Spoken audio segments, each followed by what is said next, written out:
Spoiler warning. Don't watch Deltarune theories if you want to avoid spoilers. Let me ask you a question. Who opened the dark fountain at the end of chapter 2? Obviously it was Kris, right? I mean, we literally watched them do it. Now, another question. Who opened the dark fountain in the middle of chapter 4? Susie, right? But no, that's not what I mean. And by the end of this video, you'll see what the true culprit is. He's going to tell you right now, it's Ralsei. It's Ralsei. But how could Ralsei open a fountain? He's a darkener, is what I hear you saying through your TV screen. Wait, people don't use those anymore? What? What do you mean TV's dead? He's right there. And in both the light world and the dark world, he's a television. Now, with that in mind, let me ask a few more questions. How's Ralsei able to travel between dark worlds? Why does Ralsei not care about Kris and Susie opening fountains?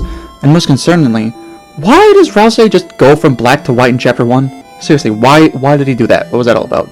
Well, today, I have the answer to all those questions. But first, YouTube stuff, give me your subs and likes and all that, but it doesn't matter. Anyways, chapter 1. What is Ralsei? No, actually, what is that thing? No, actually, what is that thing? He's always around like a fluffy fly, and nobody knows how or why. For a while, people thought he traveled using the golden door, which technically is true, but that's like saying, technically, I'm not a YouTuber. You can tell I'm a YouTuber because a YouTuber. Some people theorize that he was the red horned headband that Kris lost at some point, and that explains everything, except the stuff this doesn't. What do headbands have to do with teleporting? Did Ralsei slingshot himself like a bird that flies angrily across a small gap? And as well, wouldn't we see Ralsei and Kris's inventory in the light world? No, we wouldn't. We know for a fact Kris can carry items without us seeing. In chapter 4, we see Kris pull out a knife that very visibly had been on them the whole time. Where was it? Wasn't in their inventory, that's for sure. Additionally, wouldn't it turn into a weapon in the dark world? It would make more sense to use it than, a pencil. But what if Kris couldn't use it? Because it was already an object. One always following them between dark worlds. If Kris could have the knife on them in chapter 4 without us being able to see it, it stands to reason they'd be able to have it in every other dark world as well.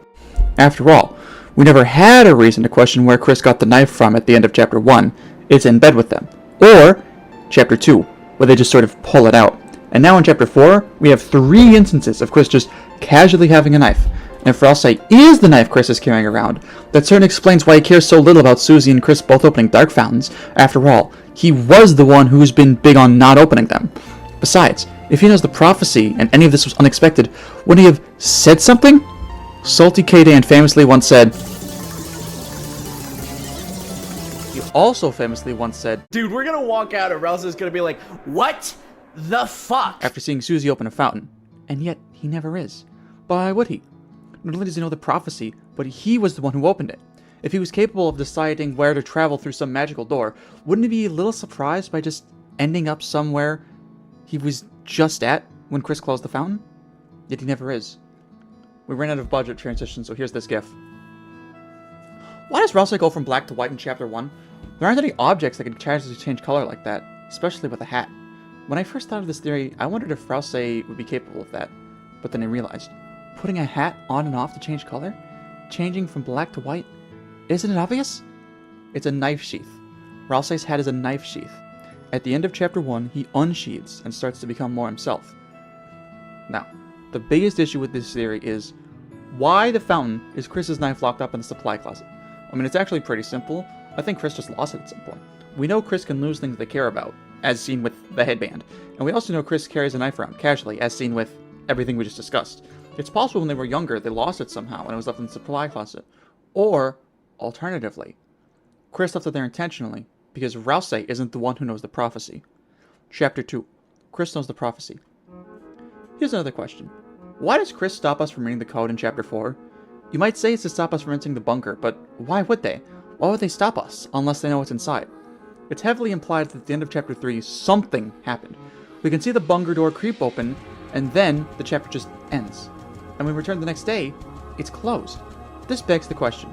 Did Kris decide they were just being and close the door? Probably not. Through many small interactions, we see that Kris somehow knows what's up. Not only is Kris clearly working with Carol, who is explicitly informed on dark fountains, but in chapter 2, we see Monster Kid at the Boinger asking if Kris really did something. And we have no idea what this is, but it's clear that something happened at the burger. I know a lot of people theorize that Ralsei was made by Gaster to be evil, but here's another question. Why? Why would Gaster make a darkener out of Kris's object? Did he just mad dash out of the border and into the school, make the closet fountain, jump out the window, and go back to the bunker? Maybe, but also no, probably not. I believe that Ralsei is, honestly, just another darkener. And the reason he belongs in every dark world? Well, if Ralsei was Kris's knife, he would belong wherever Kris was. But if that's true, then how does he know the prophecy? Surely Gaster read it to him as a bedtime story, right? Unless it was someone else he was acting out the prophecy for. Someone he cared about more than anyone else. Someone who he already knows very well. It's clear from Chapter 4 that the Deltarune is important to Deltarune. We only make Jaru level theories here. And it's clear as well that Gaster's trying to make this Deltarune. He literally calls it my Deltarune. So considering the prophecy is so closely tied to his Deltarune, it's likely that he probably made it. And if he did, where would he be such that someone could learn it? How about the place that literally plays his Entry 17 mixtape? The same one Kris is so heavily tied to. The same one Kris has access to. The same one the Roaring Knight has access to. The same Knight Kris is working with. But here's another question. Why do any of this? If Kris is working with the Knight, why steal the fountains at all? If Gaster really is in the bungalow, why would Kris need to do any of this? In fact, why have the Knight do anything? Why don't they just both cause the roaring? Unless they're trying to fulfill the prophecy. Here's the thing. Well, here's the actual thing. We outright do not know enough to say why this is. Why did the Knight make a Titan in Chapter 4? Were they trying to cause the roaring but they failed? It seemed pretty easy for them to make the first one. Or did they just run out of knives? Or were they both just acting on parts of the prophecy? It's impossible to say as of now, but what I can say is, whatever the prophecy is, when things get weird, it'll be subverted. In the church, we see the Queen's chariot cannot be stopped. Queen never gets her car in the weird route. We can already subvert the prophecy, as early as Chapter 2.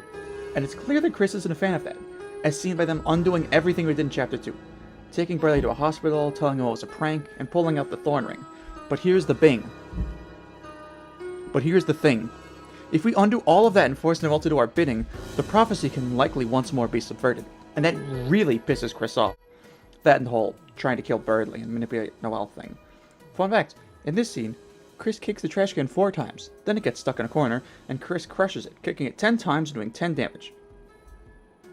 It's clear that whatever the prophecy is, Kris knows something. After all, isn't it strange that Kris opened the door in Chapter 2 specifically so Undyne could enter, just for her to be taken by the Knight? Not killed, not swooned, but literally kidnapped.